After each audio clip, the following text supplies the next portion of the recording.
So mga tol, matapos pong maglabas ng video si former 3 Division World Champion General Casimero kung saan sinabi po niya sa video na pinapangako umano niyang mananalo siya sa laban dito kay Luis Nery na magaganap na sa April 18 sa Kyrgyzstan at sana daw knockout ang panalo niya. Kumalat na nga po sa Mexico mga tol ang sinabi ni Casimero matapos pong i-edit ng Mexican channel ang video ni Casimero. Dinab po kasi sa Spanish yung salita ni Casimero kaya nalaman na ngayon ng Meksikano ang mensahe ni Casimero na gusto nitong i-knockout si Luis Nery. Nos haya dado fuerza y para esta pelea que será este próximo 18 de abril, así que nos veremos en Kirguistán.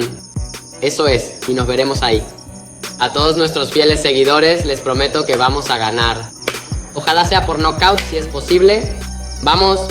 Maging si Casimero namangha, napakomment pa nga po dyan si Casimero mga tol at tinanong niya kung paano daw nagawa yan. At maging nga po ang dating umahawak kay Casimero mga tol na si Sean Gibbons, nakita po ang post na yan. Napakomment naman po si Sean Gibbons ng emoji na clown face. Para kay Sean Gibbons, clown itong si Casimero. So hanggang ngayon mga tol, hindi pa rin talaga makamove on si Sean Gibbons sa nangyari sa kanila ni Casimero dati. Samantala, pinag-iingat naman po ng mga Pinoy fan si Casimero dahil siya panay upload ng training habang si Luis Nery hindi naglalabas ng training. Sa katunayan, kung pupunta po tayo sa IG account ni Luis Nery, pinrivate na po ni Luis Nery ang mga training videos niya at tinira na lang niya yung mga picture niya at poster niya sa mga nagdaang laban. Mini-make sure siguro ni Luis Nery mga tol na walang makukuwang info itong si Casimero sa kasalukuyan niyang kondisyon. Kaya pinag-iingat si Casimero mga tol na mga Pinoy fans. Sinabing dahan-dahan lang daw sa paglabas ng training dahil nakamasid daw sa kanya yung kalaban. Sa ibang banda naman mga tol, nakakatandang kapatid ni Jack Tipura na si Pingping Tipura na dating trainer din ni Casimero. Abor nga po ito kay Luis Nery mga tol na mananalo kay Casimero.